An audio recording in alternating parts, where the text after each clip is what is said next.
Welcome back to The Explainer. Let's just jump right in today. We are unpacking a deeply complex issue that's completely dominating UK national security conversations right now, and that's the delayed defense investment plan. We're going to look at the massive ripple effect this postponement is having across the board, from, internal friction in the cabinet to public anxiety, all the way up to some really massive global implications. Okay, let's dive into this. The big question at the heart of all this, is the UK's global security credibility actually on the line here? Now, a government delaying a funding document might just sound like your standard everyday bureaucratic hiccup. But when we're talking about national defense, timing is absolutely everything. Does pushing this specific plan back represent a fundamental threat to how the UK is perceived on the world stage?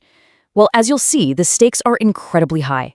Just to give you a sense of those stakes, look at the immediate reaction coming out of Parliament. MPs have issued a really stark warning, which was picked up by both the BBC and Sky News.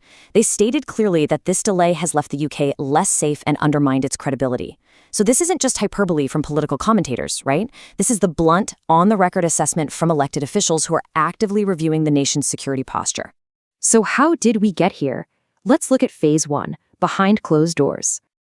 The thing to remember is that securing funding for national defense doesn't happen in a vacuum. It competes directly with everyday domestic needs. And according to reporting from GB News, Keir Starmer's defense plans are under heavy fire from a slightly unexpected source, the transport sector. Major disputes over how to allocate funding have created a massive roadblock. It's basically a classic budgetary tug of war, fortifying the military on one side, maintaining domestic infrastructure on the other, but obviously with exceptionally high stakes. And this tug of war, it is taking a very real political toll. As The Guardian pointed out, rows over the defense investment plan have badly harmed cabinet relations. So we aren't just looking at some minor disagreement over spreadsheets here. This push and pull has escalated into severe internal fracturing right within the cabinet itself. Which brings us to Phase 2, the domestic fallout. We're zooming out from the cabinet to see how this impacts the rest of the country. Now, what's really interesting to see here is the reality for the everyday citizen. This defense investment plan delay isn't just postponed paperwork anymore. It's morphed into a real catalyst for public anxiety and parliamentary backlash. The public is watching all this internal government friction unfold, and while it's heavily influencing their overall confidence in the state's ability to protect them. Let's look at the hard data to put that into perspective. According to polling from YouGov, when people are asked how the UK government is handling the issue of defense, a staggering 51% of the public say they are handling it badly. Only 28% believe they're doing well.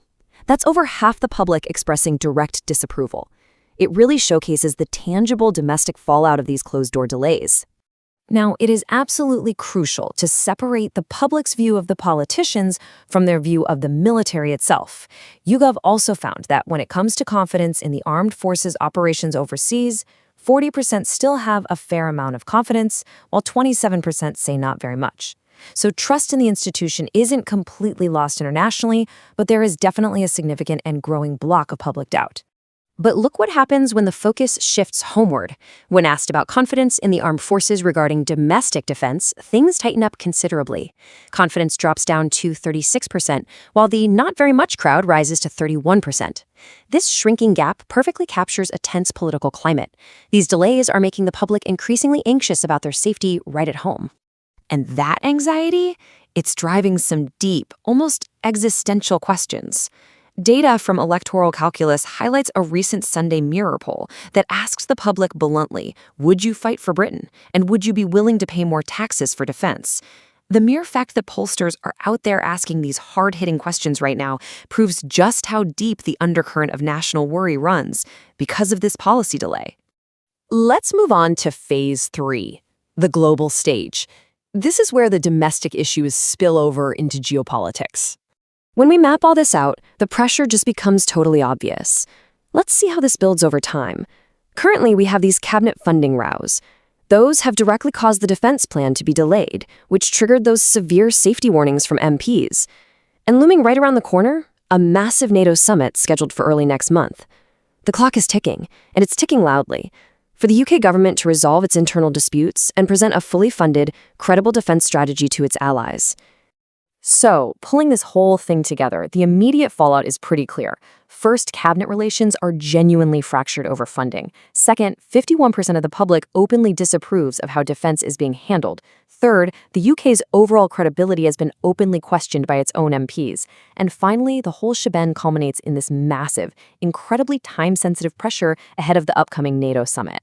Which leaves us with one highly consequential question to wrap things up. With the clock ticking down to the NATO summit, internal divisions still raw, and public confidence noticeably wavering, can the UK finalize its defense plan and restore its credibility on the world stage in time? It's a complex issue, and for sure, there are no easy answers. Thank you so much for joining me for this explainer, and definitely keep your eyes on how this critical timeline unfolds.